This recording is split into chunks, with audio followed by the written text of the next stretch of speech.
کے بعد وہ رب تجھے جنت عطا فرمائے گا۔ سبحان اللہ۔ نماز فرض کس نے کی ہے؟ بولو اللہ، زور سے بولو اللہ نے فرض کیا، تو نماز ہمیں پڑھنا چاہیے نا، انشاءاللہ پڑھیں گے، خود بھی پڑھیں گے، بچوں کو بھی پڑھائیں گے۔ ایک جگہ ہم پروگرام میں تھے، مفتی نثار صاحب نے ایک حدیث بیان کی، انہوں نے فرمایا کہ جن لوگوں کے گھر مسجد کے قریب ہے ان کی نماز گھر میں نہیں ہوتی۔ جن لوگوں کے گھر مسجد کے ہوتے نہیں، جیسے مثال کے طور پہ یہ مسجد پاس میں گھر ادھر گھر آپ کوئی مسجد میں نہ آئے گھر میں پڑھے، تو کہتے ہیں کہ ان کی اس کی نماز گھر میں نہیں ہوتی بلکہ کہاں ہوگی؟ اب سوال یہ پیدا ہوتا ہے کہ دوسری حدیث میں حضور نے فرمایا کہ اپنے گھروں کو قبرستان نہ بناؤ، اپنے گھروں کو قبرستان نہ بناؤ بلکہ نماز پڑھو۔ اب یہاں مراد جو ہے وہ یہ ہے کہ سنتیں گھر پڑھ کے آؤ، فرض آ کے مسجد میں پڑھو۔ سنتیں کہاں پڑھو؟ اب سنتیں گھر پڑھنے کا کیوں کہا؟ سمجھ رہے آپ؟ اس لیے کہا کہ جب اس بچے کا باپ گھر میں نماز پڑھے گا، یہ بچہ نقل کرے گا یا نہیں کرے گا؟ اس کو چھوڑو، ایک چھوٹا بچہ ہوتا ہے جو سٹی کرتا ہے، بالکل چھوٹا، جب باپ نماز پڑھے وہ بچہ نقل کرتا ہے یا نہیں کرتا؟ اٹھک بیٹھک لگائے گا چاہے کچھ ہو، آخر وجہ کیا ہے کہ بچوں کے سامنے جو تم کرو گے وہی ان کے ذہن میں نقش ہوگا، اس لیے اپنے بچوں کے سامنے لڑنا نہیں۔ جیسے ماں باپ آپس میں لڑ جاتے ہیں نا مذاق مذاق میں، اس کا علماء فرماتے ہیں کہ اولاد پہ غلط اثر جاتا ہے۔ کبھی بھی اپنی اولاد کے سامنے ماں باپ کو لڑنا نہیں چاہیے، تم لڑو گے تمہاری نسلیں برباد ہو جائیں گی، وہ بچے سمجھ لیں گے کہ یہ کام بھی اچھا ہے۔ پہلا نمبر تو گھر کا چین ختم ہو جائے گا، گھر کا سکون ختم ہو جائے گا۔ گھر کا اگر چین چاہتے ہو تو گھر میں محبت سے پیش آؤ۔ اگر میاں ہے بیوی سے بولے السلام علیکم، بیوی ہے شوہر سے بولے السلام علیکم، بچہ دونوں کو دیکھے گا، وہ بھی اس کی تفسیر بنے گا۔ جب گھر سے باہر نکلے گا کوئی بھی ملے گا بولے گا السلام علیکم، وہ سامنے والا کہے گا کس اچھے ماں باپ کا بیٹا ہے، بولے گا یا نہیں بولے گا؟ اس لیے اپنے گھر میں دینی ماحول پیدا کریں گے نا انشاءاللہ۔ نبی کے میلاد میں آئے مسلمانوں، نبی کے میلاد میں آئے۔ نبی کا میلاد کوئی معمولی میلاد نہیں ہے، یہ میلاد اتنا بڑا شان والا ہے۔ میرا رب خدا اعلان کرتا ہے، اے میرے حبیب اگر میں تجھے نور کہوں تو قد جاءکم من اللہ نور، اے میرے حبیب اگر میں تیری تعریف کروں تیرا میلاد کروں تو سن لے، یا ایھا النبی انا ارسلناک شاہدا ومبشرا ونذیرا وداعیا الی اللہ باذنہ وسراجا منیرا۔ یہ قرآن کی آیت ہے، نبی کا میلاد کرتی ہیں، اسی لیے تو عاشق کہتا ہے کہ آیتوں سے ملاتا رہا آیتیں، اور پھر جو دیکھا تو نعت نبی بن گیا۔ آگے حضرت بلال بارگاہ مصطفیٰ میں بولیے سبحان اللہ، عرض کرنے لگے یا رسول اللہ، اے اللہ کے نبی مجھے ابو جہل بلاتا ہے میں بھاگ کر جاتا ہوں، عتبہ بلاتا ہے میں بھاگ کر جاتا ہوں، ولید ابن مغیرہ بلاتا ہے میں بھاگ کر جاتا ہوں، یا رسول اللہ مجھے کافر مارتے ہیں، کافر بلاتے میں جاتا ہوں، حضور مجھے کوئی ایسا مقام عطا فرما دے کہ حضور میں بلاؤں تو میرے بلانے سے آئے، میں کسی کے بلانے پہ نہ جاؤں۔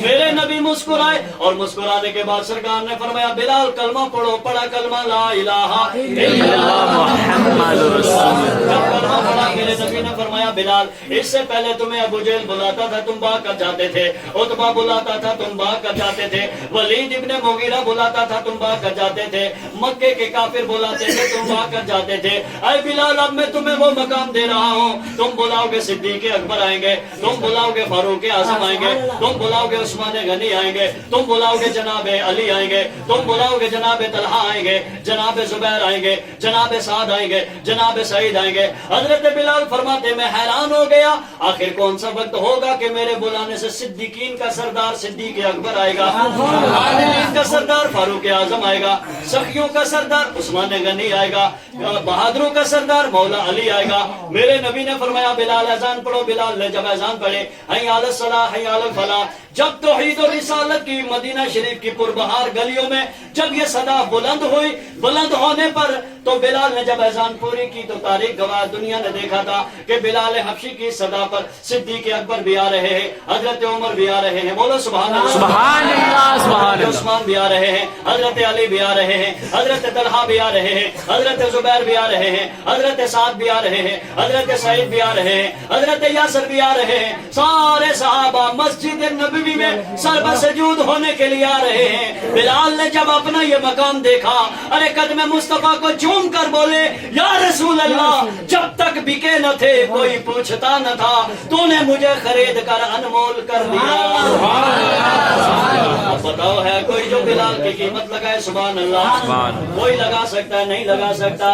मुसलमानों, आज हमारे बाप दादा मुसलमान थे, हमें पता नहीं, बोलो हमें जब हमें इसकी कदर महसूस नहीं। यही वजह है कि आज हमारी मस्जिदें वीरान है, हमारी मस्जिदों में कोई अजान पढ़ने वाला नहीं, हमारी मस्जिदों में कोई जमात कराने वाला नहीं, हमारी मस्जिदों में कोई कलमा पढ़ने वाला नहीं, हमारी मस्जिदों में कोई सलाम कलाम करने वाला नहीं। आखिर वजह क्या है? वजह यह है मैं मुसलमान, मेरा बाप मुसलमान, मेरा दादा मुसलमान, मगर मुसलमानों हम पर ख्वाजा गरीब नवाज का एहसान है कि 90 लाख को कलमा पढ़ा दिया।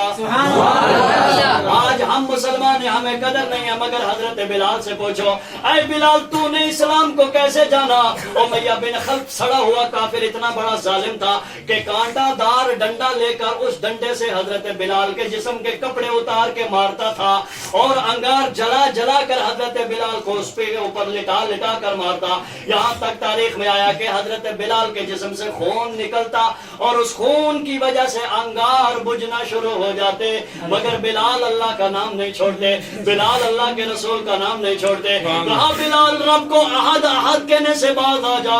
बिलाल कहते हैं, अरे हल्क पे तेग रहे, सीने पर जल्लाद रहे, लब पे तेरा नाम रहे, दिल में तेरी याद रहे। सामने से हजरत अबू बकर गुजरे, हजरत अबू बकर ने देखा, हजरत अबू बकर ने जब देखा तो हजरत अबू बकर ने कहा बिलाल, ऐ बिलाल अपने इस ईमान को पोशीदा रखो, इन जालिमों से मार न खाओ। ऐ बिलाल अपने ईमान को पोशीदा रखो, इन जालिमों के आगे अपने ईमान को जाहिर न करो। हजरत बिलाल रज़ी अल्लाह ताला अन्हु ने कहा अबू बकर से कि मैं ईमान को पोशीदा नहीं रख सकता, मैं डंके की चोट पे कहूंगा मेरा खुदा एक है, मैं डंके की चोट पे कहूंगा मेरा रसूल इमामुल अंबिया है। हजरत अबू बकर आए मेरे नबी से बोले, या रसूल अल्लाह, बिलाल को बहुत जुल्म हो रहा है, बिलाल को मारा जा रहा है, हुजूर मेरा दिल करता है मैं बिलाल को खरीद लो। मेरे नबी ने फरमाया, आए अबू बकर, जब तुम खरीदने जाओ तो खरीदते वक्त अपनी रकम में मेरी रकम भी शामिल कर लेना, दोनों मिलके बिलाल को खरीदते हैं। बताओ जिसको खरीदे मेरा नबी, बोलो जिसको खरीदे मेरा नबी। मुसलमानों, नबी कोई मामूली नहीं है, वो इतना ताकतवर नबी है, उंगली का इशारा करे आसमान के चांद पे दो टुकड़े कर दे, इशारा कर दे सूरज को वापस पलटा दे। हजरत जाबिर के घर में दावत हो जाए, 1000 सहाबा आए मगर खाने में कमी ना हो। अब वो राफे की पिंडली टूट जाए, नबी लोग देर लगाए पिंडली जुड़ जाए, गार में सांप तरसे मुस्तफा को देखने के लिए। सुभान अल्लाह, वो नबी किस कदर शान वाले। कहा बिलाल को जब खरीदो, हजरत अबू बकर ने नबी को नहीं बताया, खुद के कीमत दी, बिलाल को खरीद लिया। सुभान अल्लाह, जब लेकर आए बिलाल ने मेरे नबी को देखा, मेरे नबी ने बिलाल को देखा, मेरे नबी ने बिलाल को अपने गले से लगाया। जब बिलाल मुस्तफा के गले से लगे, मोहब्बत से रोने लगे, मेरे नबी ने फरमाया बिलाल रो देखो। अर्ज किया हुजूर आपके लिए इतनी मार खाई, आज अल्लाह ने वो मकाम दिया कि वो महबूब के सीने से लग चुका हो। अल्लाहु अकबर। या रसूल अल्लाह, ये मिलाद नबी जिंदाबाद, इस्लाम आलम की जिंदाबाद, खलील मंसूर जिंदाबाद। हुजूर आपके सीने से लग चुका हो। अब मेरी मोहब्बत है, मेरे नबी ने पलट के हजरत सैयदना सिद्दीक अकबर रज़ी अल्लाह ताला अन्हु से फरमाया, ऐ सिद्दीक मैंने तुमसे कहा था कि जब तुम खरीदारी करो तो खरीदारी में तुम मुझे भी शामिल कर लेना, तुमने मुझे क्यों नहीं बताया, मुझसे क्यों नहीं रकम ली? हजरत अबू बकर ने कहा, या रसूल अल्लाह, अबू कुहाफा के बेटे के अंदर कहाँ इतनी ताकत है कि वो खुद खरीदे। हुजूर जो दिया अल्लाह ने सब आपका सदका दिया, मेरी जान के भी आप मालिक, मेरे माल के भी आप मालिक। हुजूर जो कुछ दिया सब रब ने आपके सदके से दिया, मेरे रब ने ये मकाम दे दिया। ऐ लोगों, जब तुम रोज़े रसूल को देखोगे, मेरे नबी को इतनी मोहब्बत थी हजरत सैयदना सिद्दीक अकबर से, मेरे नबी ने फरमाया सबके एहसान का बदला मैंने दुनिया में दे दिया, मगर मेरे सिद्दीक अकबर का बदला कल क़यामत में दिया जाएगा। सुभान अल्लाह, सुभान अल्लाह। इतनी बड़ी के रोज़े रसूल में मेरे नबी के पहलू में हजरत सिद्दीक अकबर भी लेटे हैं। आज हमें अगर जना कब्र के लिए जगह किसी अच्छी जगह मिल जाए तो खुश होते हैं। बोलो, जो लोग सऊदी अरब में जाते हैं जन्नतुल बकी का नजारा देखते हैं। जन्नतुल बकी, मैंने आलम तसव्वुर में पूछा, या अल्लाह ये दुनिया में जन्नतुल बकी, बाकी रहने वाली जन्नत ये कैसे बनी? आवाज आई, अरे इस कब्रिस्तान पर मुस्तफा के कदम लगे ये जन्नत बन गई, नबी के कदम लगे ये, बोलो ये जन्नत बन गई। तो जब नबी के कदम लगे ये जन्नत बन गई, तो रोज़ा अनवर में नबी के कदम नहीं, नबी का पूरा जिस्म रखा है, नबी का पूरा। मुदारिजुन नबुव्वा में एक रवायत नकल की गई कि जब मेरे नबी की रूह को कब्ज किया, कब्ज करने के बाद फरिश्ते लेके आसमान पे पहुंचे। रब ने कहा कहाँ रखोगे? कहा मौला आसमान पे। कहा ना, यहाँ से गुजर के तो मेरा महबूब आया।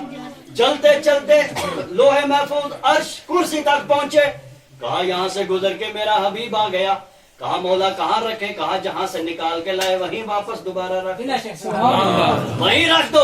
इसीलिए आला हजरत फरमाते हैं कि तू जिंदा है वल्लाह, तू जिंदा है वल्लाह, मेरी चश्मे आलम से छुप जाने वाला। या रसूल अल्लाह मैं मुजरिम हुआ का मुझे साथ ले लो, के रस्ते में जा बजा खाने वाले। और कहते या रसूल अल्लाह तेरी नस्ले पाक में है बच्चा बच्चा नूर का, अरे तू है ने नूर तेरा सब घराना नूर। बोलिए आ गए सरकार, आ गए सरकार, बुलंद आवाज से आ गए सरकार, आ गए सरकार। देखिए नबी के आने से कितना बड़ा फायदा हुआ। आप अपनी अपनी माँ से कौन कौन मोहब्बत करता है? सब करता। माँ से माँ से मोहब्बत करने में शर्माना नहीं।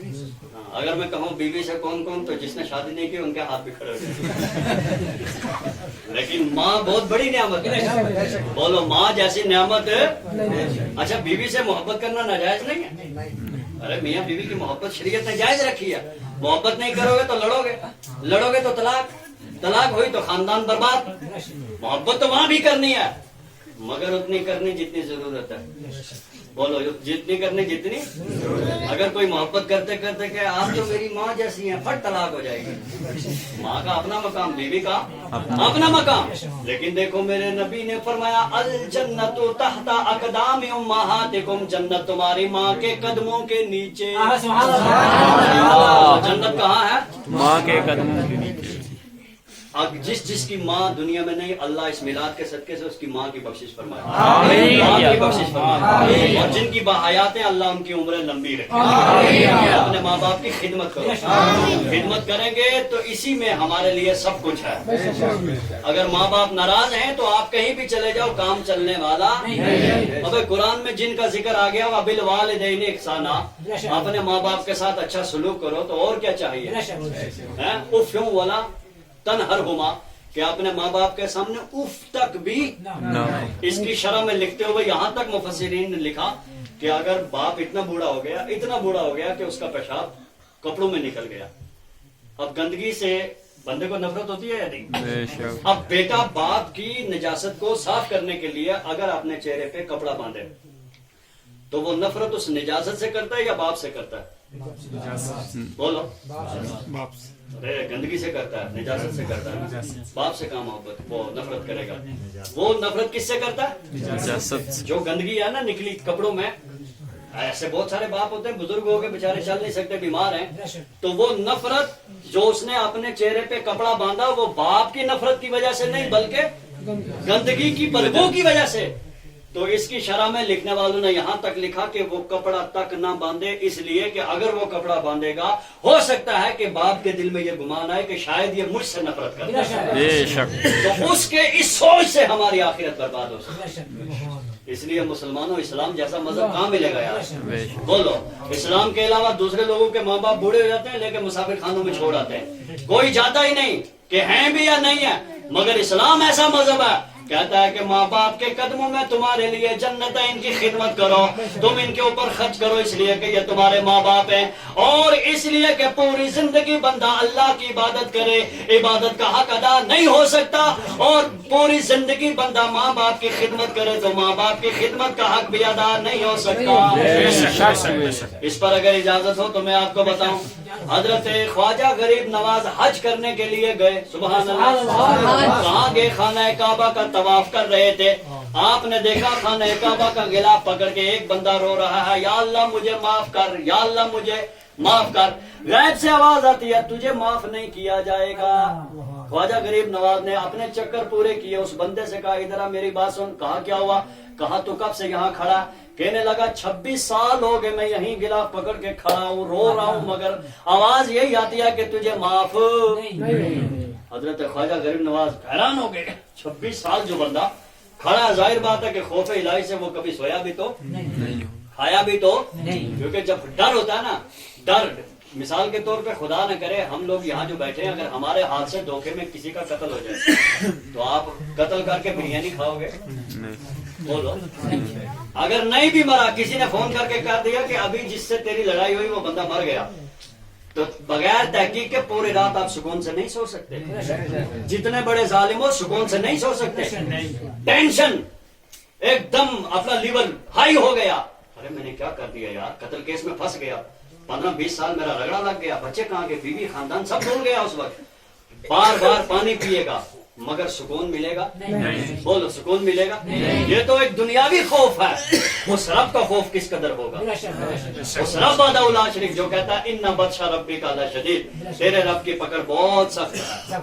अगर कैंसर की बीमारी दे तो हालत खराब हो जाती है, तो अगर वो अपनी बड़ी बीमारियां दे फिर बोलो कोई मुकाबला हो सकता है? हरगिज़ नहीं हो सकता। ख्वाजा साहब ने कहा बोल तेरा गुनाह क्या है? उसने कहा रमजान का महीना था, मैं रोजा नहीं रखता था, मेरे दूसरे भाई रोजा रखते थे, घर में गुर्बत थी, माँ उनके लिए खाना तैयार करती, मैंने माँ से कहा मुझे खाना दे, माँ ने कहा ना घर में कुछ खाने को है नहीं, जो भाई रोजेदार है मैं उनके लिए पका रही हूँ। मुझे गुस्सा आया, मैंने माँ को उठाया तंदूर में डाल दिया। ख्वाजा गरीब नवाज की आंखों में आंसू आया, आपने फरमाया 26 साल हो गए तो पूरी जिंदगी यही मर जा, खुदा नहीं माफ करेगा, खुदा माफ नहीं। फिर आप बताओ क्या करना है? कहा चला जा, अगर वो माँ जिंदी है जाके उससे माफी मांग ले, अगर वो राजी होगी तो रब भी राजी हो जाएगा, उसकी रजा में रब की रजा है। उसने कहा हाँ, उसने कहा 26 साल हो गए, कहा जा। जब वापस आया तो माँ उस दर्द की वजह से कमजोर पड़ गई थी, बिल्कुल लागत आखिरी अपने दिन निकाल रही थी। आया माँ के कदमों से लगा, कहा मुझे माफ कर दे। तो आपको पता है माँ आखिर माँ ही होती है, होता है नहीं? माँ आखिर माँ ही होती है। माँ के दिल के साथ किसी का दिल, अगर बेटा रात 12 बजे तक घर ना आए तो दरवाजे में कौन खड़ी रहती है? माँ खड़ी रहती है। और अगर 10 बजे के बाद आए तो बीवी ने 2-4 सुना दी ना, हालत खराब हो जाएगी, दूसरे दिन टाइम से आएंगे, मगर माँ कभी सुनाएगी? हालांकि उसे मालूम है कि मेरा बच्चा गलत कर रहा है, मगर फिर भी वो पर्दे डालेगी, बेटा आ जा आ जा आ जा। बगैर उसके सुकून से रह सकते नहीं है। आया माँ के कदमों से लगा, रोने लगा, कहने लगा अम्मा माफ कर दे। माँ ने कहा तुझे कोई उस्ताद मिला है? अरे बेटे जा, मैंने माफ कर दिया। जब इतना कहा गैब से आवाज आई, मेरे बंदे जा, मैंने तेरी तौबा ही नहीं बल्कि तेरे 26 साल के हज भी कबूल कर दिए। ये होते हैं माँ बाप। बोलो ये क्या होते हैं? माँ बाप। और आज हमारा क्या होता है? अगर बाप ने कहा कि यार हथवाई थोड़ी सी काट दे तो 2-4 सुना दे। हथवाई समझते ना भैंस के लिए, 2-4 सुना दे। भाई ये दुनिया में हमने हमेशा नहीं रहना। बोलो दुनिया में हमेशा नहीं रहना। अच्छा हमारे बाप का बाप हमारा क्या लगा? दादा। आपने देखा होगा, सबने दादा को देखा है ना? उनके दादा को किसी ने देखा ना? बोलो ना। अब यहाँ साइलेंट हो गए है ना? कल हम भी दादा बनेंगे। पहला नंबर तो अगर टिकट कंफर्म हो गया फिर तो देखोगे। अगर अल्लाह ने जिंदगी दी तो हम भी क्या बनेंगे? बोलो अबे बोल तो बन जाओगे यार दादा। अब हमारी औलाद की औलाद जो है वो क्या कहेंगे? अरे हमने अपने परदादा को नहीं देखा। तो जिनके लिए तुम ये हराम की कमाई करके उनके पेट में धकेल रहे हो, कल यही हमारी कब्रों पे लात मारेंगे। समझ में आ रहा है? इसलिए अल्लाह जो दे हलाल कर, हराम से बचने की कोशिश करो। अगर मिसाल के तौर पे मैं बन गया डीसी اور میرے قلم سے اگر کسی یتیم کی مدد ہوتی ہے، میں کہوں 20,000 مجھے دے دے، تو بتاؤ میرا گورنمنٹ سے 2 لاکھ لینے کا کیا فائدہ جو مجھے حلال مل رہا ہے؟ اس 2,000 نے اس سارے پہ پانی ڈالا یا نہیں ڈالا؟ اس لیے اللہ عہدہ دیتا بھی ہے، اللہ عہدہ لیتا بھی ہے. اس لیے کوشش کیجئے کہ ہمارے شکم میں کیا جائے؟ کیا جائے؟ حلال کا رزق جائے. قسم خدا کی جب ہم حلال کھائیں گے پھر ہماری اولادیں بھی اچھی ہوں گی، نیک ہوں گی اور ایک ہوں گی. تو اپنے ماں باپ کی خدمت کریں گے نا انشاءاللہ. اگر بیٹا مسجد میں آ کے بیٹھ جائے اور باپ دعا کے لیے درس دعا کے لیے 100 روپیہ نہیں کہ میں درد کے کیپسول لا کے کھا لوں، تو اس بچے کا مسجد میں بیٹھنے کا کوئی فائدہ نہیں. بولو کوئی فائدہ نہیں. یہ حقوق العباد ہے. یہ علماء بیٹھے ان سے پوچھو آپ. حقوق العباد کی یہاں تک سختی ہے کہ 2 بکریاں میدان محشر میں آ جائیں گی. 2 بکریاں. ایک کو اللہ نے دنیا میں سینگ دیے تھے، ایک کو بغیر. ایک کے پاس سینگ، اس کو کیا بولتے ہیں ہمارے یہاں؟ کونی بولتے ہیں. کونی بولتے ہیں نا. ایک کو سینگ اور ایک بغیر سینگ کے، جس کو کونی بولتے ہیں. تو اگر یہ دونوں لڑیں ان میں طاقتور کون سی ہے؟ سنگاڑی. کیونکہ اس کا کون بندوق ہے. بندوق کیا؟ اگر وہ سینگ مارے پیٹ پھاڑ سکتے ہیں نہیں. اب اس کے پاس طاقت زیادہ ہوئی نہیں. کس وجہ سے؟ سینگ کی وجہ سے. مگر میدان محشر میں رب ان کو بھی انصاف دلوائے گا. جس کو سینگ نہیں دیے تھے وہ کھڑی ہو جائے گی، مولا تو نے دنیا میں اس کو سینگ دیے تھے، اس نے مجھے ٹکر ماری، پوچھ اس نے کیوں ماری تھی. اب بتاؤ کہ جب جانوروں کا اتنا سختی سے حساب ہوگا تو کیا ہم سے نہیں ہوگا؟ خدا پوچھے گا اے بندے بتا جو میں نے تجھے دولت دی تھی کہاں کہاں لگا کے آیا. بتا جب میں نے تیرے اندر اتنی طاقت و قوت دی، بتا تو نے اس کا استعمال کیا کیا. اگر میں نے تیرے اندر طاقت رکھی تو نے یتیم کے منہ پہ تھپڑ کیوں مارا؟ تو نے کسی کے اوپر ظلم کیوں کیا؟ مسلمانوں وہ رب وہ ہے کہ بڑے بڑوں کی حالت خراب ہو جائے گی، سب سر جھکائے کھڑے ہوں گے. لمن الملک. بتاؤ آج بادشاہت کس کے لیے ہے؟ کب کپا رہی ہوگی پوری مخلوق خدا. اس وقت اگر رب کسی کو مقام و مرتبہ دے گا تو وہ ہمارے اور آپ کے نبی ہوں گے. محبوب آ جا میدان میں، تو بخشواتا جا، میں بخشتا جاؤں گا. سبحان اللہ. نبی کا میلاد کرنے والوں، نبی کوئی معمولی ہستی نہیں ہے. بولو معمولی ہستی نہیں ہے. جب نبی میدان میں نکلیں گے پھر اللہ وہ وقت لائے گا ہمارے گھر کا بچہ بھی شفاعت کرے گا. جب نبی میدان میں نکلیں گے پھر بچہ، کون سا بچہ؟ بہت سارے لوگ ایسے ہوتے ہیں کہ جس کا بچہ پیدا ہوا انتقال کر گیا، ڈیٹ پوری تھی ڈیلیوری کی انتقال کر گیا، بالغ ہونے سے پہلے پہلے انتقال کر گیا. یہ بچہ آ جائے گا میدان محشر میں، مولا میرے ماں باپ کو بخش. آپ کی رحمت کہے گی نا مولا نا بخش. سمجھانے کے لیے جس طرح وکیل وکالت کرتا ہے نا، یہ بچہ اللہ اس کو اتنی طاقت دے گا کہ یہ وہاں اپنے ماں باپ کی طرف سے وکالت کرے گا، مولا بخش. اسی لیے تو جنازے میں آپ پڑھتے ہو نا، بچے کے جنازے میں کون سی تکبیر پڑھتے ہو؟ اللہم اجعل. بولو ڈرو نہیں، مسلم ہو بولو اللہم اجعل. لڑکا ہے تو ہولانا، لڑکی ہے تو حالانا، خالہ نہیں، ماں کی بہن نہیں. اللہم اجعل ہولانا وجعل ہولانا شافعا و مشفع. شافعہ اور مشفع، اس کا ترجمہ دیکھ لو. اے اللہ اس کو تو ہمارے لیے شفاعت کرنے والا بنا، ایسا شفاعت کرنے والا جو مشفع ہو. اور لڑکی ہے تو مولا تو اس کو ہمارے لیے شفاعت کرنے، شافعہ و مشفع، اس کو تو ہمارے لیے شفاعت کرنے والا